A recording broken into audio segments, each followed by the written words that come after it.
ఎవరికైనా వచ్చిందా ఈ మీడియా సైడ్ ఈ పిచ్ అంతా? ఇంట్రెస్ట్ లేదు. లేదు. మా అమ్మాయి డెలాయిట్లో 3 ఏళ్ళు ఉద్యోగం చేసి మానేసి ఇప్పుడు ఎంబీఏ ఎంట్రన్స్ ప్రిపేర్ అవుతుంది. నిన్న మొన్న క్యాట్ ఏదో అయింది, రాసింది. ఇప్పుడు ఇంకేదో ఇంకా పరీక్షలు ఉన్నాయట రకరకాలు. పేర్లు ఏంటి సార్ పిల్లల పేర్లు? అవినాష్, హిమశ్రీ, అవినాష్ కుమార్ ధన్కాణి, హిమశ్రీ ధన్కాణి. సింధీ వాళ్ళం మేము. ఓహో, దాస్ అని అలా వచ్చిందా? సింధీ వాళ్ళ సార్? సింధీ అయితే సార్ నాకు కూడా సింధీ తెలుసు, నేను చెప్తాను చూడండి. చెప్పండి చెప్పండి. సాయి భాజీ ఆకుకూర తెలుసు కదా, నాకు చేయడం వచ్చు. Very good. మీరు సింధీ వాళ్ళని ఇంతవరకు అసలు నాకు ఎంత ఎంత నేను ట్రై చేసినా గెస్ట్ బరంపురం అంటే ఒరిస్సా అనుకున్నాను నేను, ఒరిస్సా అక్కడ వాళ్ళు అనుకున్నాను. కానీ సింధీ వాళ్ళైతే మరి తెలుగులో ఎలా సార్ మీరు ఎలా ప్రత్యక్షమయ్యారు? హిందీ మాట్లాడతారా? సింధీయే మాట్లాడతాం హిందీ ఇంట్లో, ఖచ్చితంగా సింధీయే మాట్లాడతాం. మా ఆవిడైతే మరీ వెరీ పర్టికులర్ అబౌట్ సింధీ. ఆవిడ వేరే భాష మాట్లాడదు అసలు.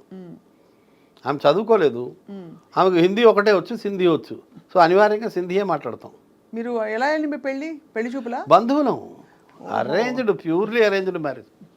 ఎప్పుడు మనకి మా సొంత నాన్నగారి తమ్ముడు భార్య పిన్ని కదా, పిన్ని చెల్లెలు ఆవిడకి వదిన. డైరెక్ట్ మా పెళ్ళికి ముందే వాళ్ళతో బంధుత్వం ఉంది. సో నేనెవరో అనేది మా మామయ్యకి తెలుసు. సో అలా మీరు మీ ఆవిడే. కానీ అరేంజ్డ్ మ్యారేజ్, పెళ్లి చూపులు, అరేంజ్మెంట్ అన్నీ రెగ్యులర్గా అయింది. మామూలు. మీరు ఎప్పుడు ప్రేమలో పడలే ముందు కానీ తర్వాత కానీ? పడితే మాత్రం చెప్తావా? శ్రీదేవిని ప్రేమించాము, మాధురి ఈ పార్ట్ మాత్రం మీ ఆవిడని కూరకలు ప్రాండి తెలుగు రాదు ఆవిడకి. ఇంకేం సార్ ఫుల్గా చెప్పండి సార్, మన మధ్య దాపరికాలు ఏంటి అని చెప్పండి. మనం అనుకుంటే అవుతుందా? రామ్ గోపాల్ వరం ప్రేమించాడు, నేను ప్రేమించిన దానికన్నా ఎక్కువ ప్రేమించాడు శ్రీదేవిని. ఏం చేస్తాం? మాధురి దీక్షిత్ అంటే బాగా ఇష్టపడ్డాను. మీరా? బాగా చాలా ఇష్టం. కానీ ఇప్పుడు చూస్తే కొంచెం కష్టపడేలాగా ఇప్పుడు మారింది. చాలా మంది మారిపోయారని అంటున్నారు అందరూ. ఆవిడే ఐశ్వర్య రాయ్ అంటే అందుకే సార్ అందం మీరు అంత పెట్టకూడదు, మనసునే చూడాలి ఎప్పుడు అనిపిస్తుంది. అంతే కదా సార్? మాధురి దీక్షిత్ గారి డాన్స్ ఆరాధించారు. ఈజ్ ఏం ఈజ్ అండి. పాత సినిమాలు వేరు ఎంతైనా, ఇప్పుడు వస్తున్నాయి కానీ మామూలు. ఈ మధ్య మీరు సినిమాల్లో ఎక్కువ కనిపించలే, చేయట్లేదుగా అసలు. అసలు వచ్చినా చేయట్లేదా, రావట్లేదా? లేదు, రెండు. Okay okay. అంటే మోకాళ్ళ నొప్పులు ఎక్కువైపోయి నిలబడలేకపోతున్నాను ఎక్కువసేపు, అందువల్ల చేయలేకపోతున్నాను. బాబాయ్ హోటల్ కూర్చునే ప్రోగ్రామ్ కాబట్టి ఒకటే చేస్తున్నాను. అదొకటి కాలక్షేపం అయిపోతుంది కాస్త. కాలక్షేపానికి ఏం లోట్లేదు. పుస్తకాలు చదువుతాను. మీకేంటి సార్ సాహిత్యం? పుస్తకాలు చదువుతాను, సినిమాలు కూడా చూస్తా, బలంగా చూస్తాను సినిమాలు. తర్వాత హోమియోపతి ఒకటి ఇంట్రెస్ట్. అదే మీరు అక్యుపంక్చరు, హోమియోపతి మీకు ఇంట్రెస్ట్లు? నాకు పీజీకే వెంకటేశ్వరరావు అని ఇప్పుడు ఐజాగ్ షిఫ్ట్ అయ్యారు మహబూబ్నగర్ జిల్లా. ఆయన్ని చూసిన తర్వాత హోమియోపతి మీద ఇంట్రెస్ట్ కలిగింది. ఆయన మూలాల్లోకి వెళ్ళి ట్రీట్ చేస్తాడమ్మా. ఎలాంటివి? డయాబెటీస్ ఇలాంటివా? డయాబెటీసు, బీపీ ఎప్పుడు హోమియోపతి వెళ్ళకూడదమ్మా. అది క్లియర్. హోమియోపతిలో అంత రీసెర్చ్ జరగలేదు. డయాబెటీసు, బీపీ ఎప్పుడైనా సరే ఎలోపతియే వాడడం సేఫ్. ఎందుకంటే అవి పారామీటర్స్ మారుతుంటాయి, వాటిని మానిటర్ చేయాలి జాగ్రత్తగా. అవును, నేను చూశాను కొన్ని కేసులు చూశాను. పీజీకే వెంకటేశ్వరరావు గారు ట్రీట్ చేయడం. ఆయన క్లాస్మేట్ ఒక కేసు చూశాను, పిల్లాడికి విరోచనాలు అవుతుంటే ఆయన కూడా డాక్టరే, పేషెంట్ ఫాదర్, కానీ ఆయన ఇస్తే తగ్గలేదు, ఈయన మందు ఇస్తే తగ్గిపోయింది. ఏంటంటే అన్ట్రీటెడ్ ఫ్రాక్చర్ ఉంది, అన్ట్రీటెడ్ ఫ్రాక్చర్కి ఈయన మందు ఇచ్చాడు పీజీకి, విరోచనాలు తగ్గాయి. ఓహో. తర్వాత ఎగ్జిమా వస్తే ఇంకో కేసులో ఎగ్జిమా వస్తే ఒక మనిషికి తగ్గకపోతే అతను డాక్టర్ అయ్యి ఉండి ఎగ్జిమా మందులన్నీ వాడాడు, తగ్గలేదు. కానీ ఈయన చూసి మందులు ఇచ్చాడు, తగ్గిపోయింది. ఆయన ఏదో మెలాంకలీలో ఉన్నాడు, అతని తల్లిపోయి చాలా బాధలో ఉన్నాడు పేషెంట్, దానికి ఆ మందు ఇచ్చాడు. యాసిడ్ ఫాస్ అని ఒక మందు ఉంది హోమియోపతిలో. అవును, తెలుసుగా. Melancholy after the death of an intimate person లక్షణం. వెంటనే క్షణాల్లో, గంటల్లో తగ్గిపోయింది ఆయనకి. ఎగ్జిమా డ్రై అయిపోయింది. ఆయన ఎక్కడ ఉంటారు సార్ ఇప్పుడు? ఐజా అనే విలేజ్లో ఉంటున్నారు, మహబూబ్నగర్ జిల్లా.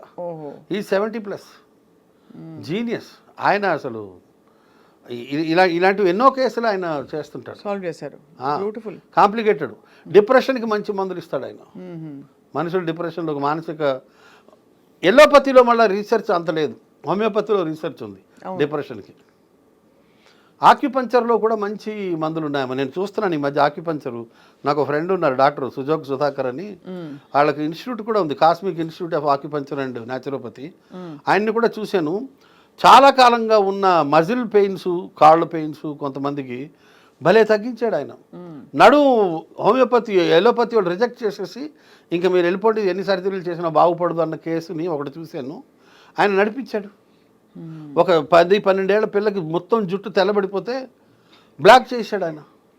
అయ్య బాబాయ్, సూదులు గుచ్చి సూదులు గుచ్చి చనిపోయాను నేను. అవును, no medicine, no chemical, nothing. Just mind మీద ఒక 4-5 సూదులు గుచ్చడం, మళ్ళీ వారం రా అనడం. వైట్ గ్రే అయిపోయిన హెయిర్ బ్లాక్ చేశాడు ఆయన. సుధాకర్ ఆయన గాంధీనగర్లో ఉంటాడు ఆయన. న్యాచురోపతి కూడా అద్భుతమైన, అదే ఆక్యుపంచర్ కూడా అద్భుతమైన. ఆయన భలే చెప్తాడు ఆయన. అసలు సీజనల్ ఫ్రూట్స్ తినాలి అంటాడు షుగర్ పేషెంట్లు కూడా. అది న్యాచురోపతి వాళ్ళు. మన ఎలోపతి డాక్టర్లు ఏమో షుగర్ ఉన్నవాళ్ళు అసలు అరటిపండు తినకూడదు, ఒక పావు అరటిపండు తినాలి, అరటిపండు తినాలి అని నోరు కట్టేస్తారు. ఆయన లేదు, తింటే మంచిది, మామిడిపండు సీజన్లో మామిడిపండు తినండి మంచిది అంటాడు ఆయన. బాగుంది సార్. అయితే వీళ్ళిద్దరు మీ ఫ్రెండ్సా? బాగా. వీళ్ళందరినీ దగ్గరగా చూశాను నేను, కేసులు డీల్ చేయడం. అసలు అబ్బో, ఈ సోరియాసిస్ తగ్గదు. అవును. ఒక రిటైర్డ్ ఇంజనీర్కి డాక్టర్ పీజీకే వెంకటేశ్వర తగ్గించాడు. తగ్గిస్తే ఆయన బాగా డబ్బు గలవాడు, రిటైర్డ్ ఇంజనీర్. ఒక స్థలం రాసి ఇచ్చాడు పీజీకేకి. ఓహో, జాక్పాట్ కొట్టేసావు పీజీకే అన్నాను నేను. అంతే కదా. పేటే గౌడే కాకే వెంకటేశ్వరరావు. జాక్పాట్ అంటే స్థలం కొట్టడం ఏంటండి బాబు, స్థలం రావడం ఏంటి అని ఆయన అంటే ఆయన డిసైడ్ అయిపోయాడు. ఆయన పిల్లలందరికీ సెటిల్ చేసినట్టున్నాడు డబ్బులన్నీ. సోరియాసిస్ తగ్గదు అని ఆయన ఫిక్స్ అయిపోయాడు. ఈయన తగ్గించాడు. తప్పకుండా మీ ద్వారా ఈ ఇద్దరు వ్యక్తుల్ని మేము అందరం కలవాలి సార్. కలుద్దాం, ఎంత మాట. కానీ మాకు స్థలాలు లేవని ముందే చెప్పేస్తాను. ఆయన ఫీజు గురించి పెద్ద పట్టించుకోవడం. అవునులేండి, అలాంటి వాళ్ళే ఇలా ఇంత డెడికేటెడ్గా ఉంటారు. ఆయన ఇచ్చింది పుచ్చుకుంటాడు, ఏం మాట్లాడు. చాలా ఎక్సలెంట్. అసలు మా సుధాకర్ అయితే డబ్బులు కూడా అడగడు. అవునా? ఇచ్చేవాళ్ళు ఇస్తారు అంటాడు ఆయన, అంతే. ఇవ్వగలిగే వాళ్ళు ఇస్తారు. దాస్ గారు ఆయన ఎప్పుడు వస్తారు సార్? సుధాకర్ గారు మళ్ళీ ఆయన ఇక్కడే ఉంటారు గాంధీనగర్లో. ఓకే, కావాలంటే ఒక రోజు పిలిపిద్దాం, ఇంటర్వ్యూ చేద్దాం. తప్పకుండా ఇంటర్వ్యూ చేద్దాం. ఆయన ఇంకా తెలుసుకోవాలి అక్యుపంక్చర్ గురించి. నాకు అది ఆశ్చర్యంగా ఉంటుంది. అసలు 2 సూదులు గుచ్చితే మన రాజారామన్ రావు, ఈ కథా రచయిత, ఆయనకు కూడా కాళ్ళు బాగా నొప్పులుంటే అనేక సంవత్సరాలుగా జస్ట్ కొన్ని సూదులతో తగ్గించాడు ఆయన గుచ్చి. సార్ మీరు పాటలు కూడా మీకు ఇష్టం కాబట్టి మీరు పాడితే వింటాను. మీకు కాదు ఇప్పుడు భావయామి విన్నాను. అక్యుపంక్చర్ మీద పాట పాడండి. ఉన్నాయి, నాకు రావు పాడడం. చెప్పండి సార్. నిజంగా గుర్తులేవు పాటలు. గుండు సూది అమ్మో, అంటే మిమ్మల్ని చూస్తే మా అందరికి చమత్కారం వెటకారం అలా ప్రవహిస్తున్నాయి.